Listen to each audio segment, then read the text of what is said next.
दोस्तों, संवेदनहीनता ना हमारे देश के लोगों में, नेताओं में और साथ ही साथ गोदी मीडिया में भी घर कर गई है। जी हाँ दोस्तों, मैं गोदी मीडिया को भी इसमें गिन रही हूँ।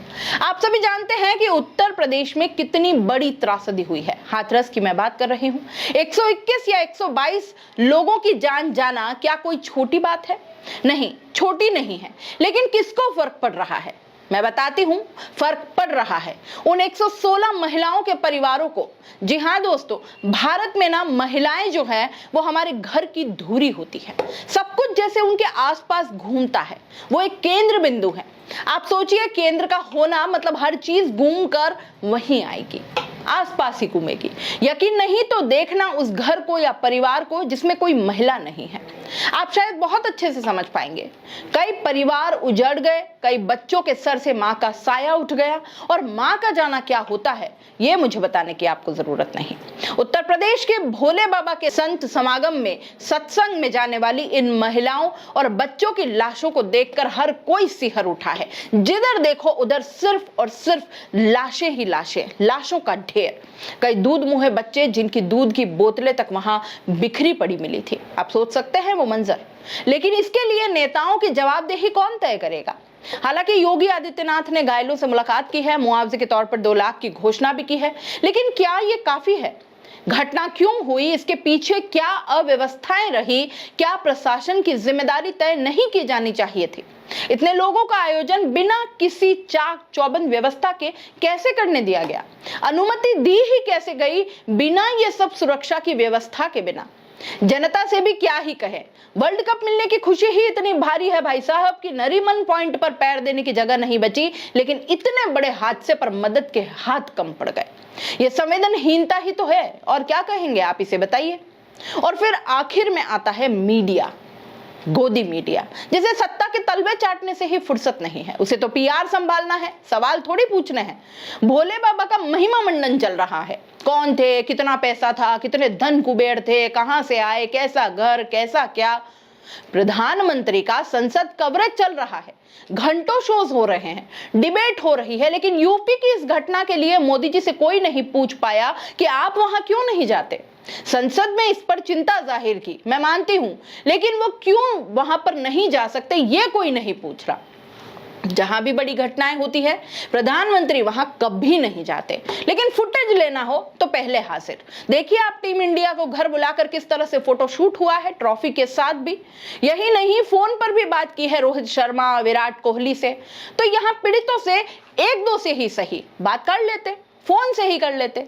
यह सवाल गोदी मीडिया कभी नहीं पूछेगा कि ऐसा आखिर क्यों है कि इस तरह की भयंकर घटनाओं पर जहां जान माल तक की हानि हो जाती है, अव्वल तो प्रधानमंत्री जाते ही नहीं, बात करते ही नहीं, और अगर कभी कर भी ली तो उसमें इतनी देरी हो जाएगी कि उस बात का कोई औचित्य ही नहीं रह जाता है। मणिपुर मामला इसकी ताजा मिसाल है। आज तक प्रधानमंत्री वहां जाकर अपने ही लोगों से उनका दुख दर्द नहीं पूछ पाए हैं। विदेशी दौरे पर रहेंगे पर अपने ही घर की आग उन्हें क्यों नहीं दिखाई देती? बहरहाल नेता प्रतिपक्ष राहुल गांधी ने इसे अपना फर्ज समझा है, और आप देखिए कि किस तरह से छोटी बच्ची हो या बुजुर्ग हो, उनसे कितने अपनेपन से, जिसकी शायद उन्हें अभी बेहद जरूरत है, उन्हें पूछ रहे हैं, उनका दर्द बांट रहे हैं। आंखों में आंसू भी आ गए हैं। मृतकाओं के परिजन गले लगकर उनसे रो भी रहे हैं तो राहुल गांधी को आशीर्वाद भी दे रहे हैं। राहुल गांधी जब इन परिवारों से मिले तो उन्होंने क्या कहा, सुनिए। दुख की बात है, बहुत परिवारों को नुकसान हुआ है, काफी लोगों की मृत्यु हुई है, तो दुख की बात है। मैं इसको राजनीतिक प्रिज्म से नहीं कहना चाहता हूँ, मगर प्रशासन की कमी तो है जी, और गलतियां तो हुई हैं, फोन थोड़ा साइड करिए, तो ये पता लगाना चाहिए। और शायद सबसे जरूरी बात कि कॉम्पनसेशन सही मिलना चाहिए, क्योंकि ये गरीब परिवार है जी, और मुश्किल का समय है इनके लिए, तो कॉम्पनसेशन ज्यादा से ज्यादा।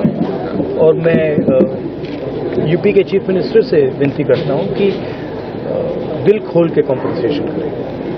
2 लाख की बात उन्होंने कही है, तो मुआवजा निश्चित तौर पर ज्यादा उनको मिलना चाहिए, क्योंकि बहुत गरीब लोग हैं। मिलना चाहिए, गरीब लोग हैं, इस समय इनको जरूरत है।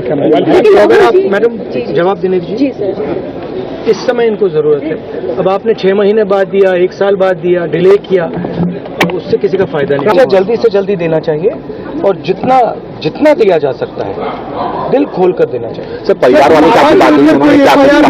किस तरह से मांगते परिवार? जी देखिए, परिवार वालों से मेरी पर्सनल बात हुई है जी। उनके परिवार के बारे में, उनके बच्चों के बारे में, माता के बारे में, वो कैसे थे, क्या करते थे, तो वैसी बात हुई है। उन्होंने कहा कि प्रशासन की कमी है। उन्होंने कहा कि जो अरेंजमेंट वहाँ पुलिस का होना चाहिए था वो नहीं था। बट बहुत दुख में है, शॉक में है। तो ऐसी सिचुएशन में मैं मतलब उनकी जो स्थिति है, उनकी सिचुएशन है, उसको समझने की। सुना आपने। अब भी मेरा बड़ा सवाल यही है दोस्तों कि देश की मीडिया को क्या इसका कवरेज नहीं करना चाहिए? नेता प्रतिपक्ष एक बहुत महत्वपूर्ण पद होता है। क्या लाइव नहीं चलना चाहिए था ये? क्या इस पर बात नहीं होनी चाहिए थी? अगर प्रधानमंत्री के ध्यान और फलाने इवेंट्स को इस तरह से घंटों मीडिया दिखा सकता है लगातार, बिना रुके बिना थके, तो इन परिवारों का दुख क्यों नहीं? इस जगह प्रधानमंत्री मोदी होते तो मीडिया कैसे बिछ जाता ये आप भी जानते हैं दोस्तों। लेकिन मोदी जी होते तो ना। सवाल फिर वहीं का वहीं कि क्या इतने संवेदनशील हमारे देश के प्रधानमंत्री नहीं हो सकते? तीसरी बार प्रधानमंत्री बने हैं और हाथरस से जनता ने तो भर भर कर 2 बार जिताया है। फिर ये सौतेलापन क्यों है? शर्माती है ये कहने में कि हमारे देश के प्रधानमंत्री अच्छे में तो क्रेडिट लेने सबसे पहले पहुंचते हैं, लेकिन जहां परेशानी हो, जहां कोई दुखांतिका हो, जहां उनकी कमजोरी दिखती हो और जहां उनकी जनता दहाड़े मार मार कर रोती हो, वहां से वो मुंह मोड़ लेते हैं। उदाहरण गिनाने जाऊंगी तो सुबह से शाम हो जाएगी और ये बात आप जानते हैं। देश का मुखिया जब इस तरह का व्यवहार करे तो इन परिवारों पर, जिन पर दुखों का पहाड़ टूट पड़ा है, उन पर क्या बीतती होगी ये अंदाजा भी लगा पाना मुश्किल है। नहीं कहूंगी कि लाइक, शेयर और सब्सक्राइब कीजिए, लेकिन पहुंचना चाहिए, ये संवेदनशीलता हर एक इंसान में होनी चाहिए। और अगर आपको लगता है कि ये संवेदनहीनता है नेताओं की, मीडिया की या जनता की, तो सोचिए आप। तो दोस्तों, खास मुद्दे की बात और उन लोगों के काम की बात जो बनना चाहते हैं सोशल मीडिया यानी यूट्यूब और इंस्टाग्राम पर एक बड़ा इन्फ्लुएंसर और महीने के हजारों लाखों कमाना चाहते हैं, तो आपके लिए बेबाक राजस्थान एसके क्रिएटर्स के साथ में लेकर वो चीज आए हैं, यानी कि मास्टर क्लास कोर्स लेकर आए हैं जो आपको बनाएगा इंस्टाग्राम और यूट्यूब का बादशाह। आप यूट्यूब के चैनल पर 0 से लाखों सब्सक्राइबर और इंस्टाग्राम पर भी 0 से लाखों फॉलोअर्स कैसे बनाने हैं, कैसे बनेंगे, यूट्यूब चैनल बनाने से लेकर लाखों सब्सक्राइबर गेन करने तक हर छोटी से छोटी जानकारी इस मास्टर क्लास के अंदर आपको सिखाई जाएगी। सब कुछ सिखाएंगे। 2 महीने की ये मास्टर क्लास है। हर हफ्ते 5 क्लास होंगी। आप बन सकते हैं 0 से हीरो। हर वो टेक्निकल नॉलेज जिसके बूते पर आप अपना चैनल ग्रो कर सकते हैं और लाखों कमा सकते हैं। तो देर किस बात की, नीचे लिखे नंबर पर कांटेक्ट करो और अपनी सीट बुक करवा लो, क्योंकि बहुत सीमित सीटें हैं। बाकी फीस कितनी है, आपको और क्या क्या जरूरी जानकारी चाहिए, वो सब कुछ आप इस नंबर पर पूछ सकते हो।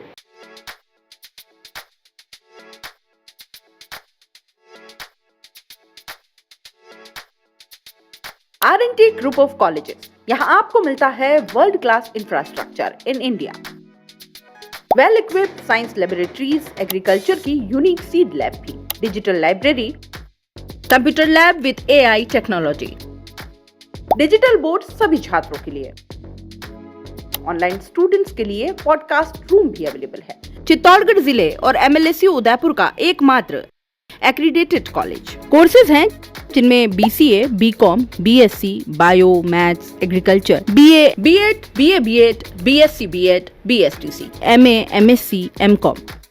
बड़े और खुले ग्राउंड स्पोर्ट्स के लिए, जहां होती है sports activities, training, personality development, student development activities, seminar और कॉन्फ्रेंस फैसिलिटी भी, NCC एक्टिविटीज, ताकि NCC कैडेट के रूप में आप भविष्य संवार सके, देश की सेवा कर सके।